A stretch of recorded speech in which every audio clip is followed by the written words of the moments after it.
ಇದು ಈ ಕ್ಷಣದ ಅತಿ ದೊಡ್ಡ ಸುದ್ದಿ.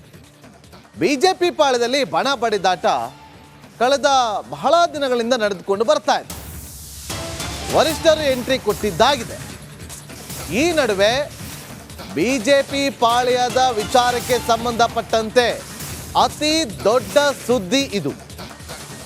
ಕಮಲ ಪಾಳ್ಯದಲ್ಲಿ ಆಗ್ತಾ ಇರುವಂತಹ ಅಚ್ಚರಿಯ ಬೆಳವಣಿಗೆ ಏನು ಗೊತ್ತಾ? ಬೇರೆ ಎಲ್ಲೂ ಇಲ್ಲದ ಮಾಹಿತಿ ರಿಪಬ್ಲಿಕ್ ಕನ್ನಡದ ಬಳಿ ಮಾತ್ರ ಇದೆ. ಆಂತರಿಕ ಸಂಘರ್ಷಕ್ಕೆ ಸಂಬಂಧಪಟ್ಟಂತ ಅತಿ ದೊಡ್ಡ ಸುದ್ದಿ, ಅದು ಈ ಕ್ಷಣದ ಸುದ್ದಿ. ಹಾಗಾದ್ರೆ ಯತ್ನಾಳ್ ಅವರು ಹೇಳಿದ ಸ್ಫೋಟಕ ಸಂಗತಿ ಏನ್ ಗೊತ್ತಾ? ರಿಪಬ್ಲಿಕ್ ಕನ್ನಡದ ಜೊತೆಯಲ್ಲಿ ಮಾತಾಡುವಾಗ ಶಾಸಕ ಬಸನಗೌಡ ಪಾಟೀಲ್ ಯತ್ನಾಳ್ ಅವರು ಹೇಳಿದ್ದಾದ್ರೂ ಏನು? ಕೆಲವೇ ಕ್ಷಣಗಳಲ್ಲಿ ನಿಮ್ಮ ಮುಂದೆ ಅದನ್ನು ಹೇಳ್ತೀವಿ.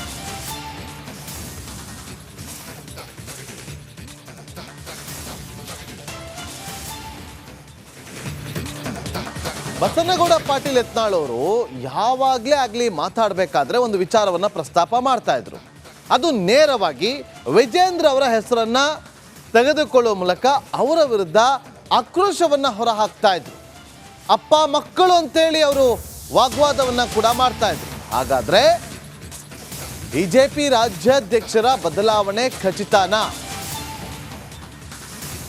ಅವರ ಪಟ್ಟದಿಂದ ಇಳಿಸೋದು ಗ್ಯಾರಂಟಿನ? ಹಾಗಾದ್ರೆ ಬದಲಾವಣೆ ಯಾವಾಗ, ಯಾವ ಕಾರಣಕ್ಕೋಸ್ಕರ? ಯತ್ನಾಳ್ಗೆ ಬಿಜೆಪಿ ಹೈಕಮಾಂಡ್ ಕೊಟ್ಟಿರುವಂತ ಆ ಸಂದೇಶ ಆದ್ರೂ ಏನು? ಬೇರೆ ಎಲ್ಲೂ ಇಲ್ಲದ ಎಕ್ಸ್ಕ್ಲೂಸಿವ್ ಮಾಹಿತಿ ರಿಪಬ್ಲಿಕ್ ಕನ್ನಡದ ಬಳಿ ಮಾತ್ರ ಇದೆ. ಅದು ಯತ್ನಾಳ್ ಅವರೇ ಮಾತಾಡಿರುವಂತಹ ವಿಚಾರವಾಗಿ ನಮ್ಮ ಬಳಿ ಇರುವಂತಹ ಅತಿ ದೊಡ್ಡ ಸುದ್ದಿ. BJP ರಾಜ್ಯಾಧ್ಯಕ್ಷರಾಗಿರುವಂತಹ B Y. ವಿಜೇಂದ್ರ ಅವರು, ಆ ಬಿ.ವೈ. ವಿಜೇಂದ್ರ ಅವರ ಅಧ್ಯಕ್ಷ ಸ್ಥಾನನೇ ಬದಲಾವಣೆ ಆಗಿಬಿಡುತ್ತಾ ಅನ್ನೋದು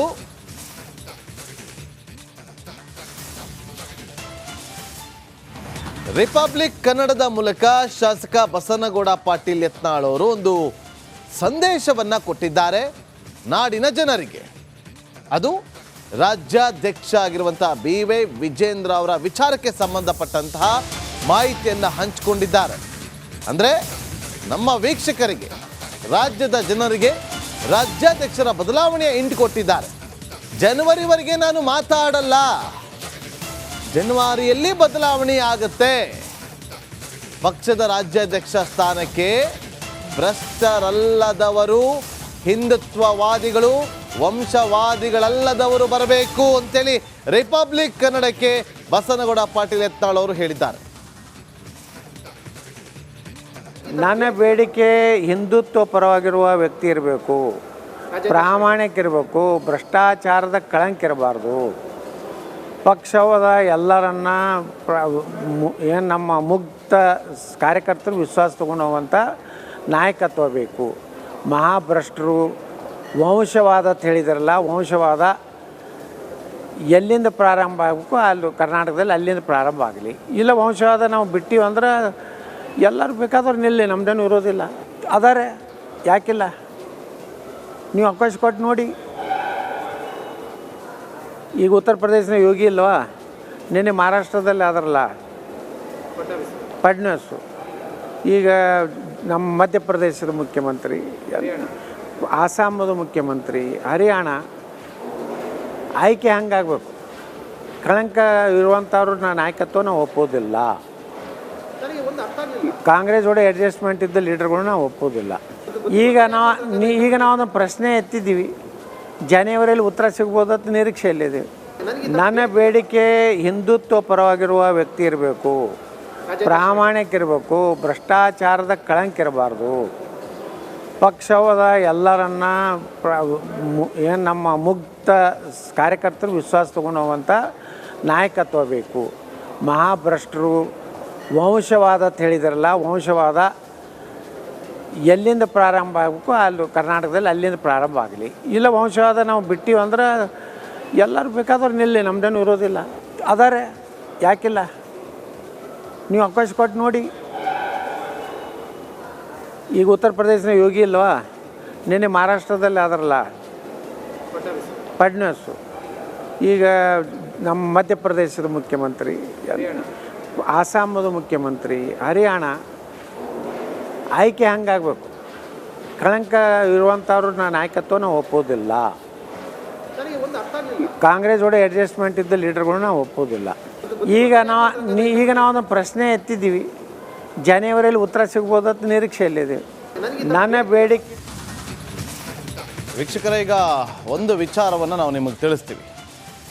ಇದರ ಮತ್ತಷ್ಟು ಸ್ಫೋಟಕ ಅಂಶಗಳು, ಕೇವಲ ಇದಿಷ್ಟೇ ಅಲ್ಲ, ರಾಜ್ಯಾಧ್ಯಕ್ಷರ ವಿಚಾರವಾಗಿ ಮಾತ್ರ ಮಾತಾಡಿಲ್ಲ, ಬೇರೆ ಬೇರೆ ಅಚ್ಚರಿಯ ವಿಚಾರಗಳನ್ನು ಕೂಡ ರಿಪಬ್ಲಿಕ್ ಕನ್ನಡ ಜೊತೆಯಲ್ಲಿ ಬಸನಗೌಡ ಪಾಟೀಲ್ ಯತ್ನಾಳ್ ಅವರು ಹಂಚಿಕೊಂಡಿದ್ದಾರೆ. ಈಗ 1 ಗಂಟೆಗೆ ನಿಮಗೆ ಈ ಸುದ್ದಿಯನ್ನು ಕೊಟ್ಟಿದ್ದೀವಿ. ಪ್ರತಿ ಗಂಟೆಗೂ ಕೂಡ ನಿಮಗೆ ಯತ್ನಾಳ್ ಅವರು ಕೊಟ್ಟಿರುವಂಥ ಸ್ಫೋಟಕ ಅಂಶಗಳನ್ನು ನಿಮ್ಮ ಮುಂದೆ ಇಡ್ತಾ ಹೋಗ್ತೀವಿ. ಅಷ್ಟೇ ಅಲ್ಲ, ಇವತ್ತು ಸಂಜೆ 7 ಗಂಟೆಗೆ ಅದರ ಪೂರ್ತಿ ಸಂದರ್ಶನ, ಯತ್ನಾಳ್ ಅವರ ಪೂರ್ತಿ ಸಂದರ್ಶನ, ರಿಪಬ್ಲಿಕ್ ಕನ್ನಡದ ಜೊತೆಯಲ್ಲಿ ಮಾತಾಡಿರುವಂತಹ ದೊಡ್ಡ ದೊಡ್ಡ ವಿಚಾರಗಳನ್ನು ಹಂಚಿಕೊಂಡಿರುವಂತಹ, ಸ್ಫೋಟಕ ಮಾಹಿತಿಗಳನ್ನು ಹಂಚಿಕೊಂಡಿರುವಂತಹ ವಿಚಾರವನ್ನು ಕಂಪ್ಲೀಟ್ ಸಂದರ್ಶನ ಇವತ್ತು ಸಂಜೆ 7 ಗಂಟೆಗೆ ಪ್ರಸಾರ ಆಗುತ್ತೆ. ಅದಕ್ಕಿಂತ ಮುಂಚೆ ಪ್ರತಿ ಗಂಟೆಗೂ ಕೂಡ 2 ಗಂಟೆ ಆಗಿರ್ಬೋದು, 3 ಗಂಟೆ, ಜೊತೆಗೆ 4 ಗಂಟೆ, 6 ಗಂಟೆ, ಎಲ್ಲ ಗಂಟೆಯಲ್ಲೂ ಕೂಡ ಪ್ರತಿ ಅವರಲ್ಲೂ ಕೂಡ ನಿಮಗೆ ಒಂದೊಂದು ಬ್ರೇಕಿಂಗ್ ನ್ಯೂಸ್ ಕೊಡ್ತಾ ಹೋಗ್ತೀವಿ. ಮತ್ತಷ್ಟು ಮಾಹಿತಿಯನ್ನು ಕೊಡೋದಕ್ಕೆ ನಮ್ಮ ಪ್ರತಿನಿಧಿ ವಿಜಯ್ ನೇರ ಸಂಪರ್ಕದಲ್ಲಿ ಜಾಯ್ನ್ ಆಗಿದ್ದಾರೆ. ವಿಜಯ್, ಸ್ಫೋಟಕ ಮಾಹಿತಿ ಇದು. ಯತ್ನಾಳ್ ಅವರು ಹೇಳಿದಂತೆ ಜನವರಿಯಲ್ಲಿ ಬದಲಾವಣೆ ಆಗುತ್ತಾ ರಾಜ್ಯಾಧ್ಯಕ್ಷರ ಸ್ಥಾನಮಾನ?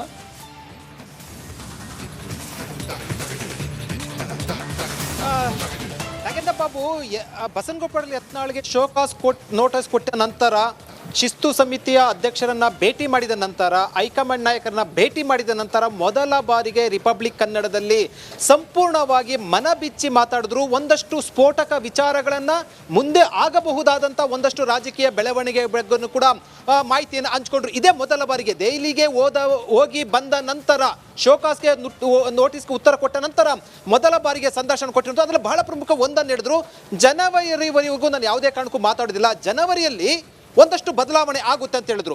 ಅಂದರೆ ರಾಜ್ಯ ಅಧ್ಯಕ್ಷ ಸಂಬಂಧಪಟ್ಟಂತೆ ಕೂಡ ಒಂದು ಸುಳಿವನ್ನು ಕೊಟ್ಟರು. ರಾಜ್ಯಾಧ್ಯಕ್ಷ ಸ್ಥಾನಕ್ಕೆ ಭ್ರಷ್ಟರಹಿತರು, ವಂಶವಾದಿಗಳು ಅಲ್ಲದವರು ಬರಬೇಕು, ಅದರ ವಿಶ್ವಾಸ ನನಗಿದೆ ಅಂತ ಹೇಳೋ ಮೂಲಕ ರಾಜ್ಯಾಧ್ಯಕ್ಷರ ಬದಲಾವಣೆ ಸಂಬಂಧಪಟ್ಟಂತೆ ಸುಳಿವನ್ನು ಕೊಟ್ಟಿರುವಂಥದ್ದು. ಜೊತೆಗೆ ಒಂದು ಮಹತ್ವದ ಮಾಹಿತಿಯನ್ನು ಕೊಟ್ಟರು. ರಾಜ್ಯಾಧ್ಯಕ್ಷ ಸ್ಥಾನ ಸಂಬಂಧಪಟ್ಟಂತೆ ನನಗೆ ಸಿಕ್ಕಿದ್ರೆ 130 ಸ್ಥಾನ ತೆಗೆದುಕೊಂಡು ಬರ್ತೀನಿ ಅಂತ ಹೇಳೋ ಮೂಲಕ ಸವಾಲನ್ನು ಕೂಡ ಹಾಕಿದ್ರು. ಇದರ ಜೊತೆಗೆ ರಾಜ್ಯಾಧ್ಯಕ್ಷ ಸ್ಥಾನ ಸಂಬಂಧಪಟ್ಟಂತೆ ಈಗಲೂ ಕೂಡ ಅವರು ತಮ್ಮ ಒಂದು ಅಸಮಾಧಾನವನ್ನು ವ್ಯಕ್ತಪಡಿಸ್ತಾ ಇರುವಂಥದ್ದು. ಈ ಹಿನ್ನೆಲೆಯಲ್ಲಿ ಮಹತ್ತರ ಬದಲಾವಣೆ ಆಗುತ್ತಾ ಅನ್ನೋಂಥದ್ದು. ಯಾಕೆ ಅಂತಂದ್ರೆ, ಹೈಕಮಾಂಡ್ ನಾಯಕರನ್ನ ಭೇಟಿಯಾದ ಜೊತೆಗೆ ಅಲ್ಲಿ ರಾಜ್ಯದ ಸಂಸದರು ಕೂಡ ಸಭೆಯನ್ನು ನಡೆಸಿದ್ರು. ಇವೆಲ್ಲವನ್ನು ಕೂಡ ಸಂದರ್ಶನ ಸಂಪೂರ್ಣವಾಗಿ ಮಾತಾಡಿರುವಂಥದ್ದು. ನನಗೆ ಅಂದರೆ ಯತ್ನಾಳರಿಗೆ ಯಾರೆಲ್ಲ ಬೆಂಬಲ ಇದೆ, ಹೈಕಮಾಂಡ್ ನಾಯಕರು ಏನಂತ ಹೇಳ್ತಾರೆ, ಇವೆಲ್ಲವೂ ಕೂಡ ಹೇಳಿದ್ರು. ಒಂದು ಮಾತು ಹೇಳಿದ್ರು, ಹೈಕಮಾಂಡ್ ಸಂಬಂಧಪಟ್ಟಂತೆ ನನ್ನ ವಿರುದ್ಧ ಇಲ್ಲ ಅಂತ ನೇರವಾಗಿ ಹೇಳಿದ್ರು. ಒಂದು ವೇಳೆ ನನ್ನ ವಿರುದ್ಧ ಇದ್ದಿದ್ರೆ ಈಗಾಗಲೇ ಕೂಡ ಪಕ್ಷದಿಂದ ಹೊರ ಆಗ್ತದೆ ಅಂತ ಹೇಳೋ ಮೂಲಕ ಸ್ಪಷ್ಟ ಸಂದೇಶವನ್ನು ಕೊಟ್ಟಿರುವಂಥದ್ದು. ಜನವರಿಯಲ್ಲಿ ಬದಲಾವಣೆ ಸುಳಿವು ಕೊಟ್ಟಿರುವಂಥ ಹಿನ್ನೆಲೆಯಲ್ಲಿ ಇದು ಮಹತ್ವ ಪಡ್ಕೊಂಡಿರುವಂಥದ್ದು. ನೋಡಬೇಕು, ರಾಜ್ಯ ಬಿಜೆಪಿಯಲ್ಲಿ ಒಂದಷ್ಟು ರಾಜಕೀಯ ಬೆಳವಣಿಗೆಗಳಿಗೆ, ರಾಜಕೀಯ ಘಟನಾವಳಿಗೆ ಸಾಕ್ಷಿ ಆಗುತ್ತಾ ಅನ್ನೋದನ್ನ ಕಾದು ನೋಡಬೇಕಾಗಿದೆ. Nagendra Babu. Okay, thank you Vijay ನಿಮ್ಮೆಲ್ಲ ಮಾಹಿತಿಗಾಗಿ.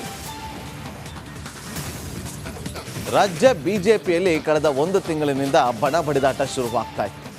ಅದೆಲ್ಲರಿಗೂ ಕೂಡ ಗೊತ್ತೇ ಇರುವಂಥ ವಿಚಾರ. ಆದರೆ ಯತ್ನಾಳ್ ಅವರು ಮಾಧ್ಯಮಗಳ ಮುಂದೆ ಒಂದಷ್ಟು ಹೇಳಿಕೆಗಳನ್ನು ಕೊಡ್ತಾ ಬರ್ತಾ ಇದ್ರು. ಆದರೆ ಬೇರೆ ಎಲ್ಲೂ ವಿಚಾರಗಳನ್ನು ಹಂಚಿಕೊಳ್ಳದಂತಹ ಮಾಹಿತಿಗಳನ್ನು, ರಾಜ್ಯ ಬಿಜೆಪಿಗೆ ಸಂಬಂಧಪಟ್ಟಂತಹ ಬದಲಾವಣೆಯ ವಿಚಾರವನ್ನು